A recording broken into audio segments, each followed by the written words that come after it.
And if you are triggered by the fact that I have been able to let go of my shit and live without regret, that only tells me that you, in fact, have regrets that you wish you could move on from.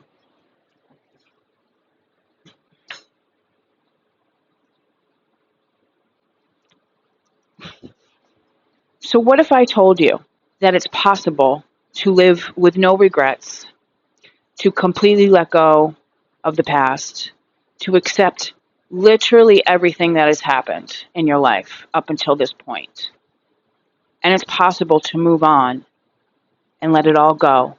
Would you believe me? People get triggered all the fucking time when I say that I don't have any regrets.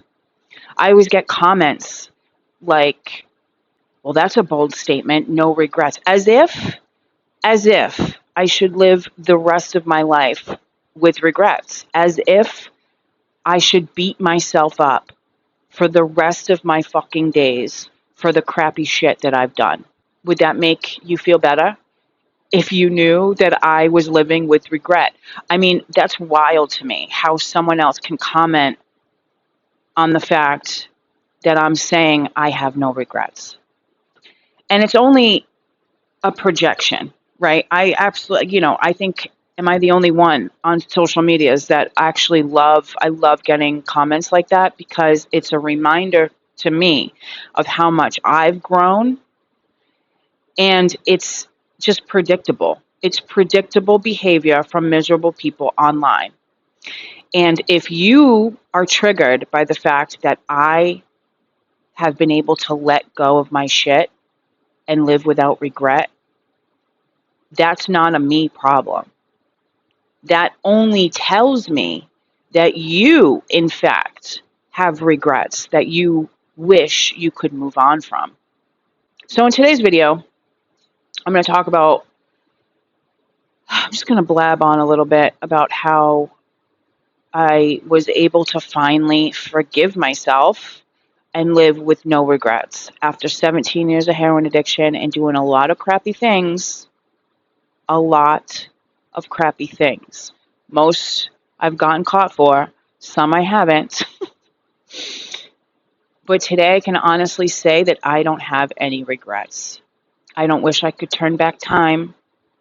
I don't believe any of it was wasted time. And I'm going to tell you why. I feel a migraine coming, so I hope I can say what I need to say relatively quickly today, because, yeah, I definitely feel a migraine coming. I get so many comments from people saying that they can't really get over the fact that they wasted so much time, whether it be a year, 2 years, 5 years, 10 years, 20 years of their lives wasted in active addiction or being miserable. Listen, I'm not here to sugarcoat shit. It's not fucking easy. Moving on, letting go, forgiving yourself, forgiving myself for some of the absolute utmost scumbaggiest shit was not easy. The hardest thing I think I had to move on from was coming to terms with the fact that at the end of my 17-year heroin addiction, I stole from my dad while he was dying in the hospital.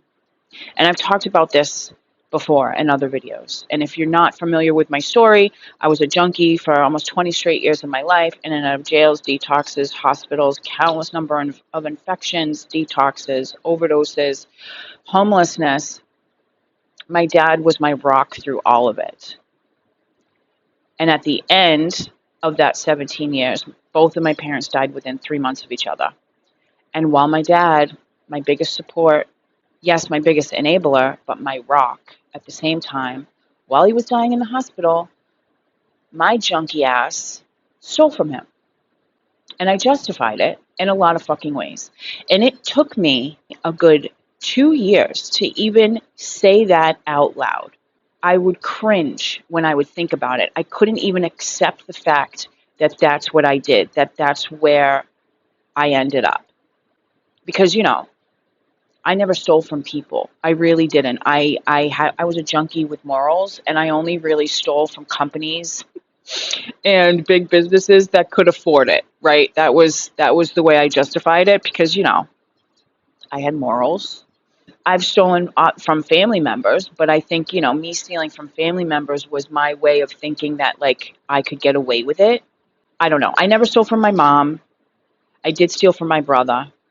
And like I said, like I just said at the end, I ended up stealing from my dad while he was dying. And I knew that it was something that I had to accept, move on from, and forgive myself for, because I couldn't even admit it. I couldn't even say it out loud. And then when I started to verbalize it, I couldn't say it without crying or cringing or feeling that, like, cringe in my stomach. I couldn't even admit to myself that that was something that I did. So how did I move on from this shit? I think the first step for me was to stop playing the victim, to start taking accountability, to start admitting my shit, taking accountability for my own shit, admitting that I did a lot of stupid shit. I made all of those bad decisions. Nobody made me do any of it.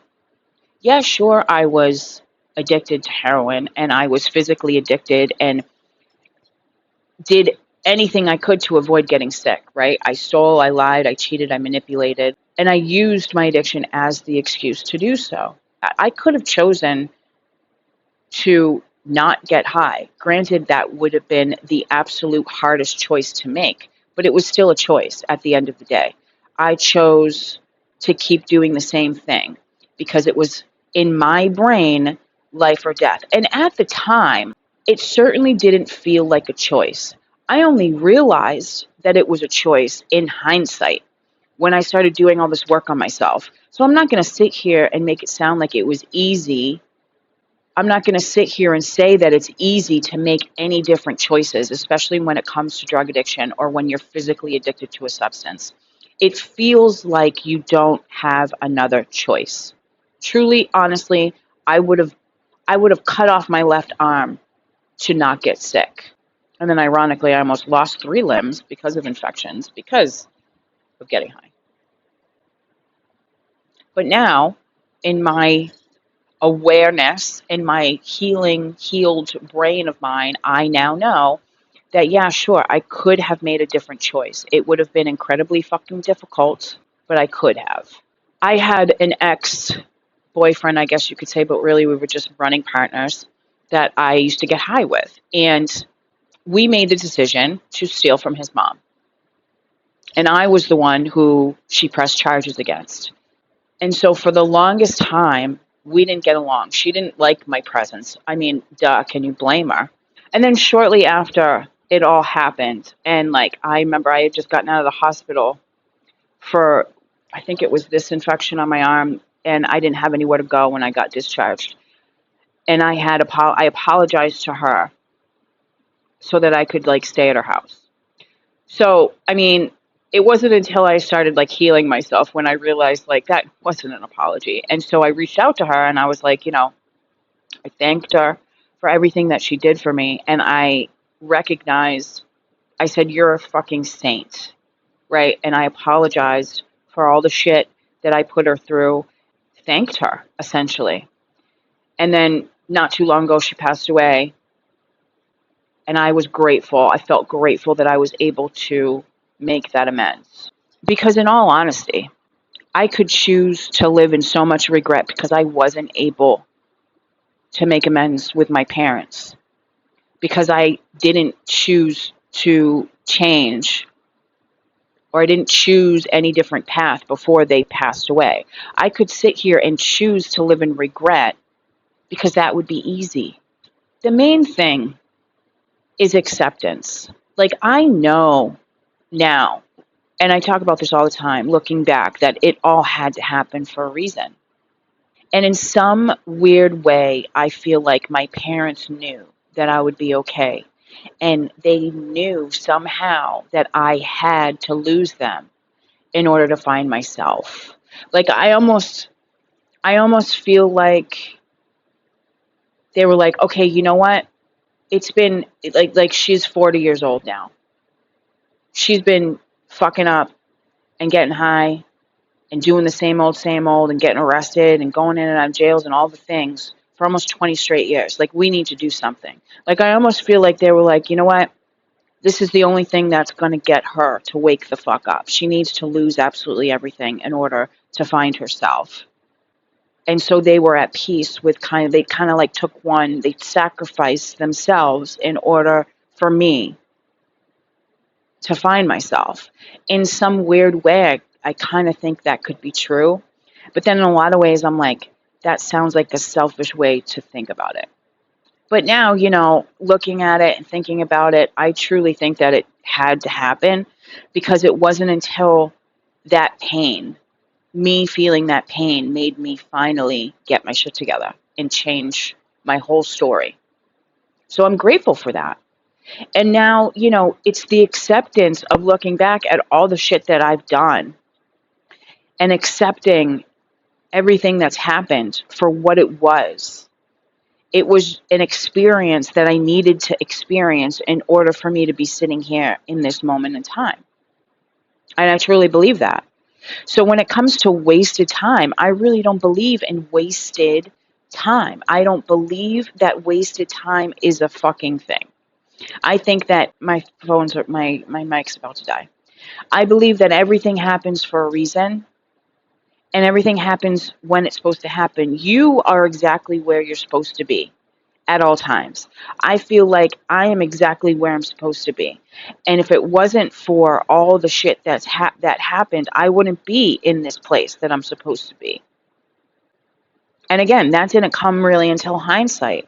So knowing and believing and understanding these things makes it so much easier to accept the shit, to take accountability, to forgive myself. I don't like to use any excuses. I'm not saying, oh, I was a junkie, I did bad things because I was a junkie. No, I made bad decisions. I made bad choices. And until you can take full accountability for the shit that you've done, it's going to be that much harder to let it go and leave it in the past. You can't move forward unless you let go of what's already happened. You can't move forward if you're constantly looking behind you. I very rarely, if at all, think of my past. Truly, honestly, I don't have any regrets. I have no fucking regrets. Yeah, sure. Sometimes I'm like, things could have gone differently. But again, could they have? Because if it happened the way it did, then it was obviously supposed to happen the way it did. And that's how I think about it.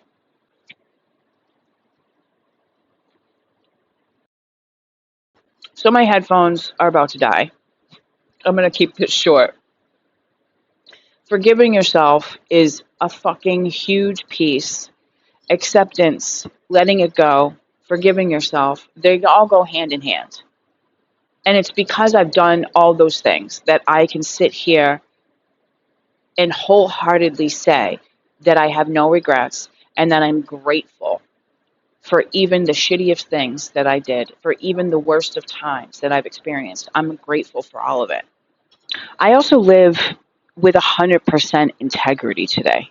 Like, I know I'm making every effort to do the right thing today, because I know that everything I do comes back to me in some way, even if it's picking up her shit off the ground. Like, even if nobody's watching and it's in some like middle of a bush somewhere, I will pick that shit up, because I live in the utmost of integrity today, which makes it a lot easier to let go of the past, because I know that I am not that junky person anymore. I know that I'm not that person deep down.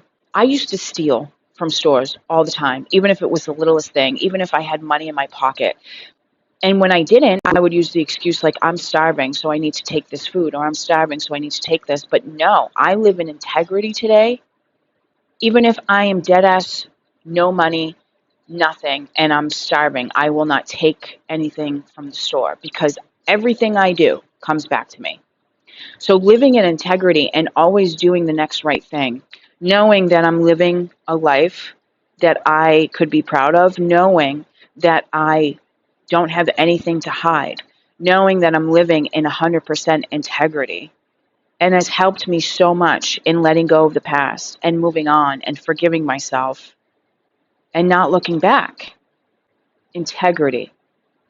10 out of 10. Would highly recommend.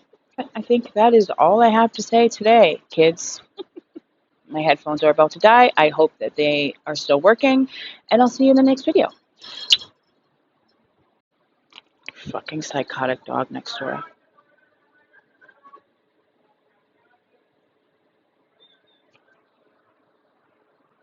What the fuck is